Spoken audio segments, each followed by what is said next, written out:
Chapter 6. Job chapter 6. And we're going to go ahead up in verse 15. We'll pick up there. Job chapter 6 and verse 15. And this is Job here. He's talking about some of the trials he's dealing with, especially with the counsel he's getting from his friends. And if you pick it up in verse 15, it says, "My brethren have dealt deceitfully as a brook, and as the streams of brooks, they pass away." So he's talking about these three friends, and not only them, but other ones around them. Because when somebody goes through a problem, especially take it in a church setting, some of the same questions that are coming up in Job's life: why? What did they do wrong? Well, they had that coming, or I saw that coming. There's all kinds of talk and discussion when you hear something happen in somebody else's life, right? But then there becomes a need. I want you to notice something. Family is important, but I am thankful for this. But family ought not to be your only source of encouragement in your life. That's what a local church is for. And not everybody has the same family, but everybody ought to have the same family when it comes to church. And I'm thankful for my family, and I'm glad that they've been an encouragement to me. But I would tell you this: I'm also thankful for the men that God has put in my life that are friends and live in totally different states that I have been, done ministry with before or whatever. But when somebody goes through something like this, not only should your actual family walk with you, but there ought to be somebody in your life, especially if you belong to a church, that ought to walk that with you. Oftentimes when somebody gets in these issues, you have all kinds of talk around them, more so talk than you do help. And what he's saying to these friends is this. He said, you're like a brook, okay? This brook that's there one minute and then it fades away. You're not there when I need you, right? When I need you the most, you're not what you ought to be with me. And too many people walk alone, and they ought not to walk alone. I mean, what do you do? What do you do when you've got major issues today? I mean, major issues.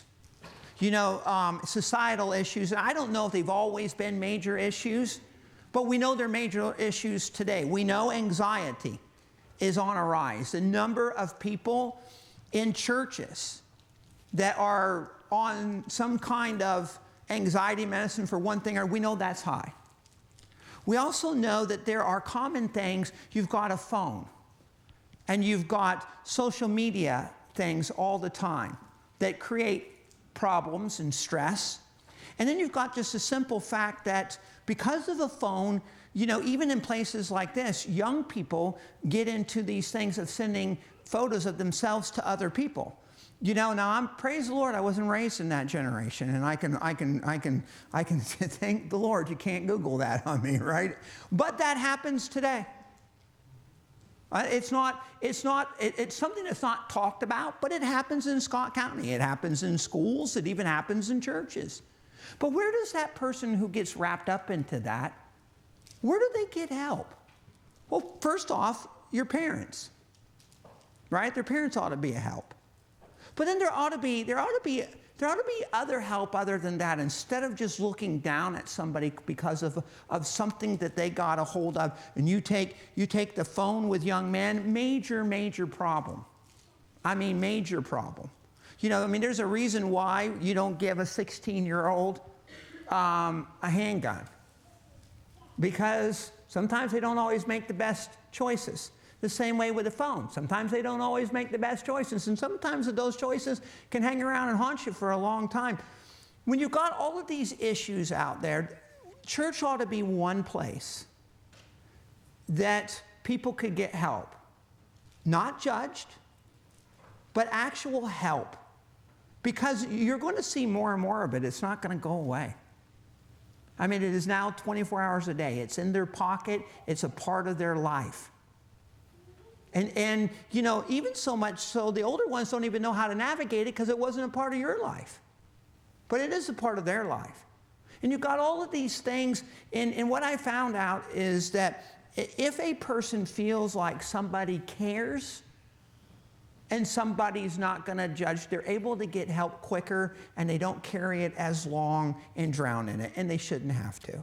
And that's kind of like but the problem is, who's going to do that and be vulnerable when everybody's got an opinion and thinks that they know about your life? And that's kind of where Job is. He says right here, he says, you guys are like a brook, and as a stream of brooks they pass away, which are blackish by reason of the ice, and wherein the snow is hid.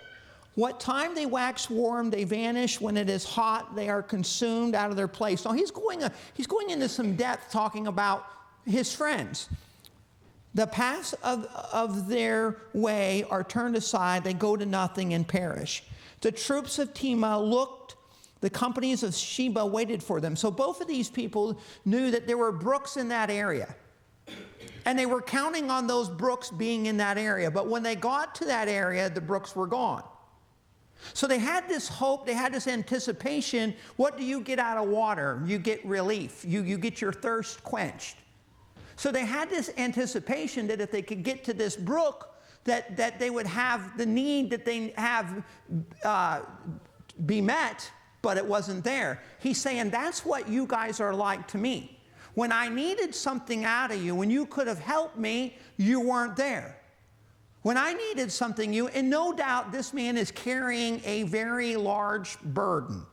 You would like to think if Job was a part of an independent Baptist church, that there should be a circle of people around him saying, Job, what can we do for you? Job, what do you need? Job, we know that do you need help getting your crops in? Do you need help doing this? Do you need help doing that? Because he obviously couldn't do it. All right? He goes on and says this, they are confounded because they had hoped. They came thither and were ashamed. They didn't know what to do because they had hope that this water would be there, this brook that would always be there. Then when they got there, they were ashamed because it was gone. And again, he's talking about his friends. For now ye are nothing. You see my casting down and are afraid. They don't even want to be around you. Did I say, bring unto me, or give me a reward for me of your substance? Or deliver me from the enemy's hands, or redeem me from the hand of the Almighty? He said, I'm not even asking anything out of you. Just that you come sit with me. Teach me, and I will hold my tongue, and cause me to understand wherein I have erred. So he's saying, look, I mean, if you can show me something that I have done wrong. You know, there's a lady Maggie and I have been following on Facebook. She was a friend of a friend. She's in her 30s. I mean, you talk about a beautiful mama. I mean, wonderful little kids. She has no arms and she has no feet. I mean, she got some kind of crazy thing and they took both her arms and feet. And I watched her on that video this week. They got rubber bands tied to her little stumps and she's doing exercises. And I'm looking at that thinking, whew, man, you can't get out of bed. Your whole life just boom. Well, when that happens, those of us that are blessed, I don't know what that does to you, but I look at that and I feel guilty that I have my hands. I almost feel ashamed to even look at the video because I don't deserve to not have that problem. So the least we can do is to be what we need to be when a brother and sister goes through something like that. We don't need to figure it out. We don't need to know why. We just need to know somebody's hurting, right? And that's what he's saying. Teach me and I will hold my tongue, and cause me to understand wherein I have erred. How forcible are right words, but what doth your arguing reprove? He said right words would go a long way, but this isn't helping me. Do you imagine to reprove words and speeches of one that is desperate, which are as the wind? Ye overwhelm the fatherless, and ye dig a pit for your friend. Now he's being honest with them, right? He's saying, he's calling out these guys. He's saying, you guys, throughout my whole friendship with you, treated me one way. Now that I'm in need, you treat me another way. Now therefore be content, look upon me, for it is evident unto you if I lie. Return, I pray you, let it not be iniquity. Yea, return again, my righteousness is in it. Is there iniquity in my tongue? Cannot my taste discern perverse things? Because, again, remember, he doesn't know why. He doesn't understand. He's trying to navigate that. Would it not be good for somebody to come in there and say, like Brenda was praying for Shane, and she said, being able to, in that moment, just trust God. Because you won't get out of this life without going through something you cannot control. And you don't always know why. So how do you survive those things? Some people go through them and never get out of them. It changes their attitudes. It changes their emotions. It can even change who a person is after they go through something like that. If they do not get the help that they need, it begins to alter that person. Because they can't ever figure it out. They don't know why. Well, but when we come up and say, guys, we don't need to know why. All I got to do is know God. And God is good, and God is just, and God is merciful. That's all I need to know. And that I can look at somebody in that situation, and say, I can't fix all of this, but I know that God in heaven has a way of taking misery in this place, putting his grace in this one, and outweighing it. I know that. That I do know. And I can preach that, and I can believe that because I've seen that, right? And that's what he was saying. Now on down to chapter 7. Is there not an appointed time to man upon earth? Are not his days also like the days of a hireling? So again, remember, he's not in a good frame of mind. He's still thinking, hey, the only way I see out of this is for me to die. As a servant earnestly desires the shadow, meaning a guy out there working in a field, the sun's beating down on him. He just wants to get out of the sun and into the shadow. Of course, Job's talking about death. And as a hireling looketh for the reward of his work, so am I made to possess months of vanity, and wearisome nights are appointed to me. When I lay down, I say, when shall I arise? And the night be gone. I am full of tossing to and fro unto the dawning of the day. Now, have you ever just been so overwhelmed that you can't sleep? You can't shut it off. You try to get it out of your mind, but it just keeps haunting you. Well, you're not alone. And remember, so why hasn't God just tipped Job off to what's going on? Wouldn't that be really easy? Why don't in one of these night dreams he's having, God not just whisper, hey, man, you're in a battle, and it's okay. Here's why this is happening, because I trusted you and I believe in you. You're going up against the devil himself right now, and you're doing a good job, Job. Oh, well, that'd be easy, right? But the reason why he's not doing that is the battle's not over yet. Remember what Satan said. See, Satan has permission to let this soak. If all he did was cause boils and they went away the next day, Job would have breezed right through that. The devil's still in control. What he's doing is he's taking that misery now and he's letting it soak into Job's life. If it had just boils one day, gone the next, he could have gone through that. But it's day after day after day, and now he's dealing with his mind at night, and he can't get any rest, and he can't get any sleep, and he can't shut it off. How can you shut it off? The only way you can shut that stuff off is if you've got to literally, in your mind, lay it at the feet of Jesus and walk away. The second your mind starts to think about it again, you shut it off. And you say, no, I am going to leave it there. I'm not going to pick it up. I can't change it. Me worrying about this isn't going to take one bit of stress off of me. It's going to create stress. And so he is just saying it at night he can't sleep. My flesh is clothed with worms and clods of dust. My skin is broken and lonesome. And that lets you know, man, he is, you know, there are people today. Do you believe that God still takes people that did nothing wrong, that it was no fault of their own, and lets them walk through the valley of the shadow of death? Do you believe he does that? Yes. Sure. Do you know what Johnny Erickson Tata said? That was a lady who's in a wheelchair, been in a wheelchair for years, when I was a kid. She sings, she paints. She was diving into a pond, hit her head, broke her back. She's been in a wheelchair for life. Do you know what she said? She said, if I had to do it over again, I'd go to the same pond, I'd jump in the same hole, I'd hit the same rock. Now, I'm not her, because I don't know if I'd do that. But here's why she said that. She said, because I would not have known God the way that I know him had it not been for this wheelchair.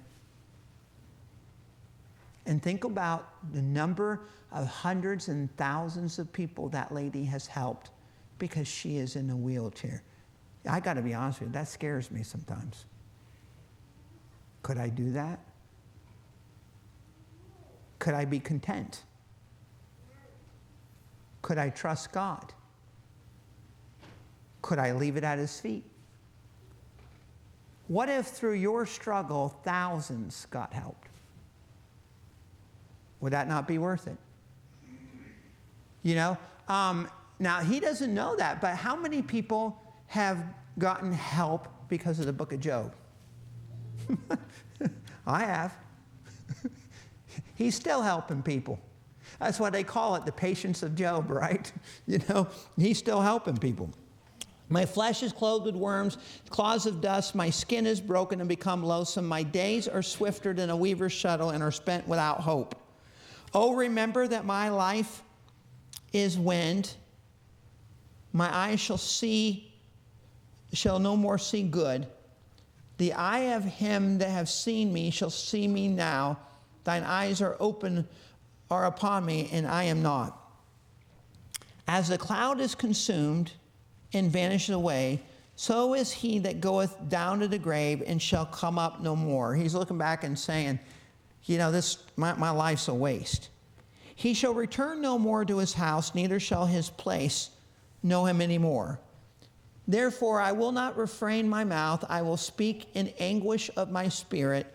I will complain in the bitterness of my soul. Am I a sea or a whale that thou settest a watch over me?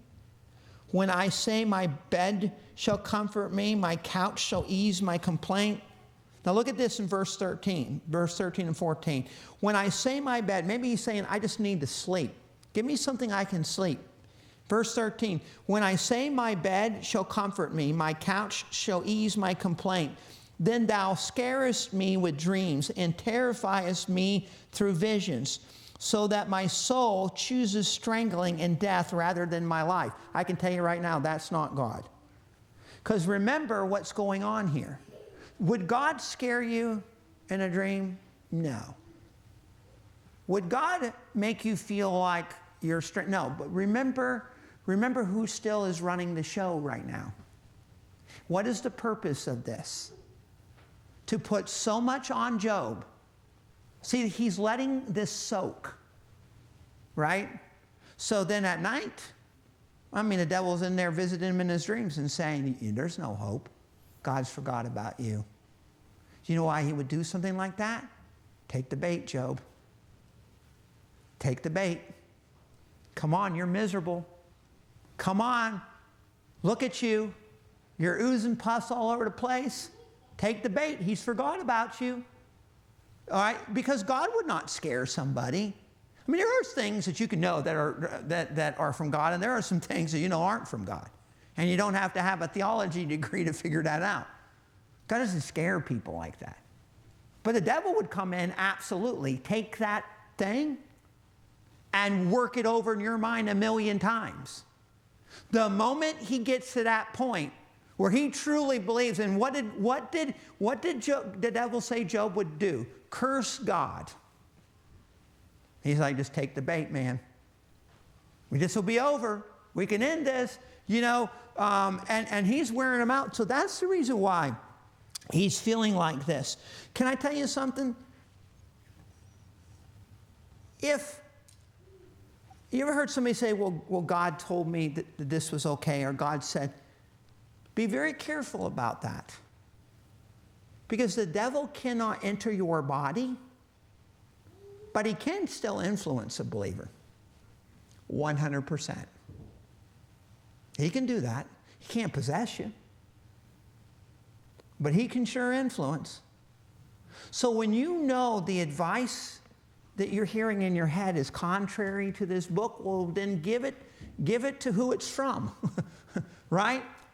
If you know, like for instance, very simple. The Bible says that not to be unequally yoked with an unbeliever.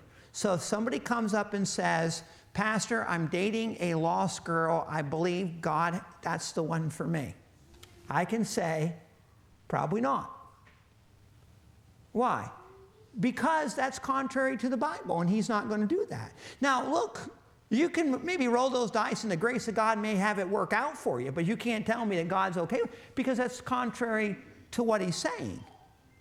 So when you hear advice in your mind, in your time of trouble, make sure it's from the right source.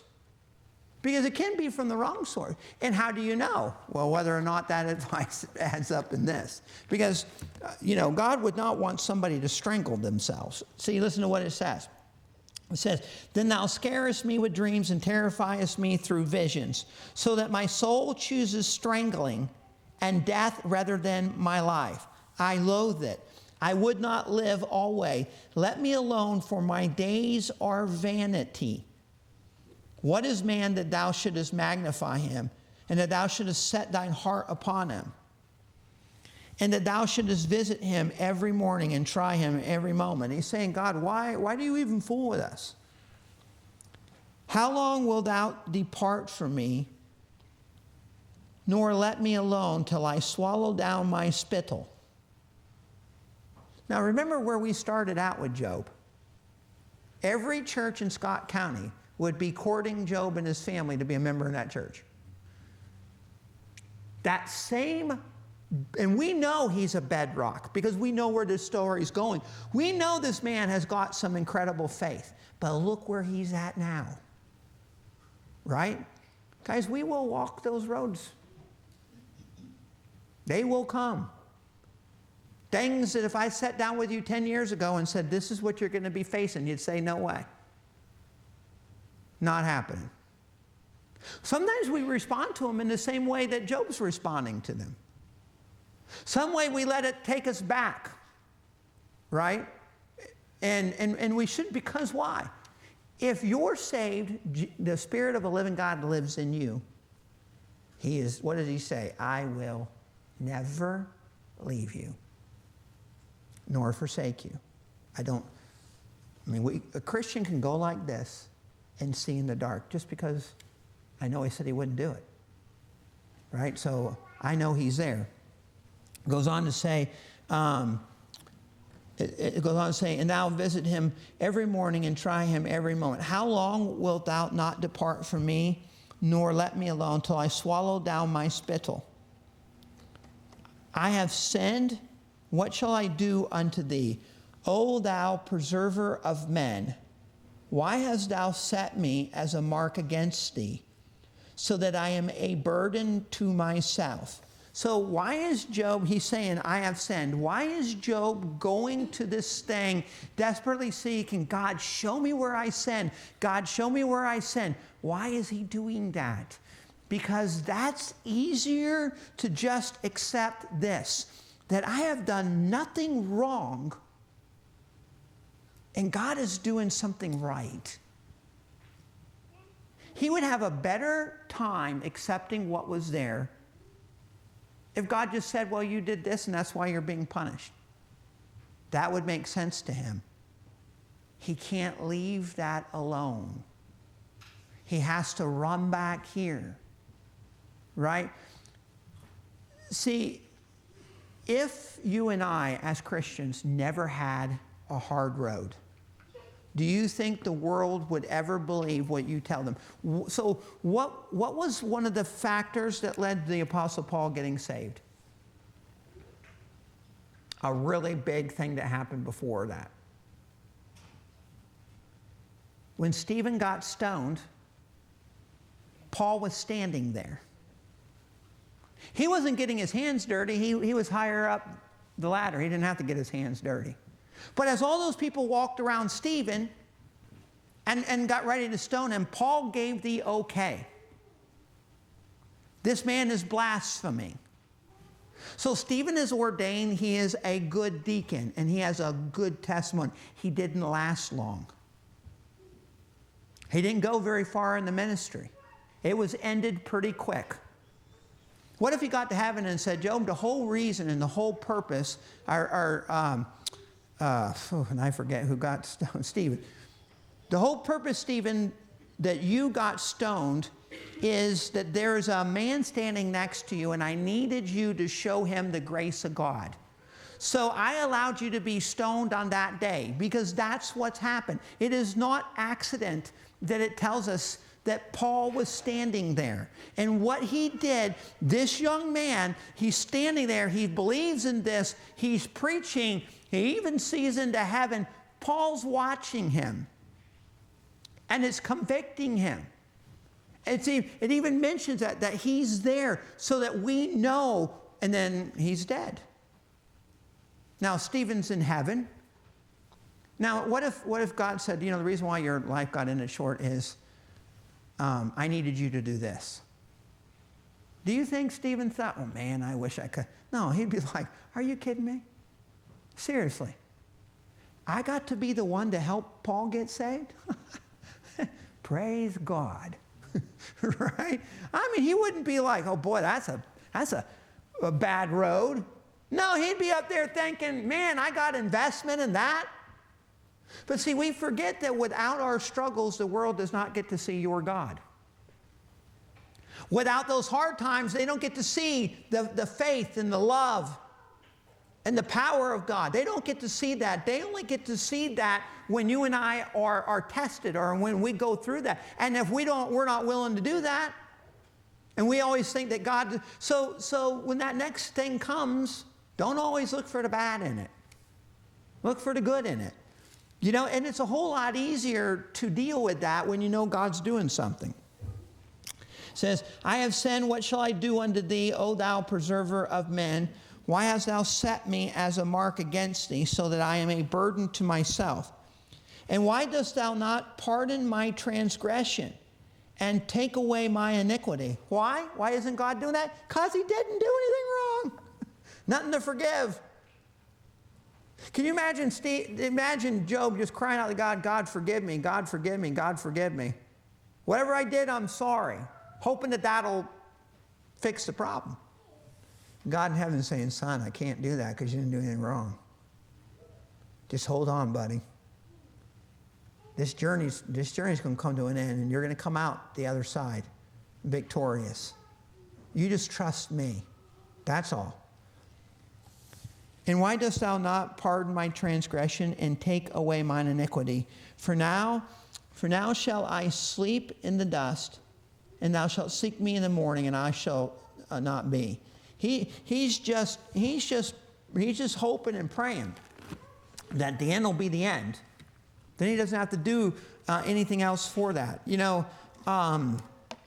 When I picked Job's probably one of my favorite books in the Bible, but it's also a book that's very human. You will see yourself in here at one point or the other, for sure. Just know this, that God does care. Even when it is your fault, he still cares. And we just got to trust that, right? And then we say we want God to use us. But what if the valley that he asks you to walk through, when he's done with that valley, something beautiful comes out of it, and he uses it for his honor and glory? I told you last year, one of my good missionary friends, their 19-year-old son, they've been missionaries for 20 years down in Honduras. He's mowing grass in Pensacola, Florida. Some drunk pops the curb, runs him over, he's dead. They still struggle with that a little bit. Because it's hard. Especially when you think, okay, now I'm a missionary. You know, God, I left the country. At least, human nature would be like, okay, being a missionary, at least you could have done was to not let my son get run over. Well, look, we live over here. But what if God took that young man's life, and through that story, there are now 100 missionaries? So this couple that died in Haiti, does that make any sense to you at all? Number one, people aren't banging down the door to go be missionaries to Haiti. There's not a line. You want to be a missionary to Haiti, there's an open spot for you. Why would God do that? Why would God let two people that young die in that place last week?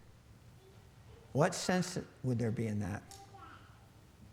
Humanly speaking, that wouldn't make much sense. It'd be like, we're going backwards. Like right now, if I told you I was going to Haiti, you want to come with me, you're probably going to tell me no. And that I'm crazy, right? So you think that's going to, but God's got a way of taking something like that and using it to motivate hundreds and thousands. What that family can do is this: rest assured that event was in the hand of God, and He will use it for His honor and glory, and they can count on that. Whatever that story is, still yet to be seen. But I know that God is capable of doing that. And that's just what we got to remember, right? Kevin, can you close us in prayer?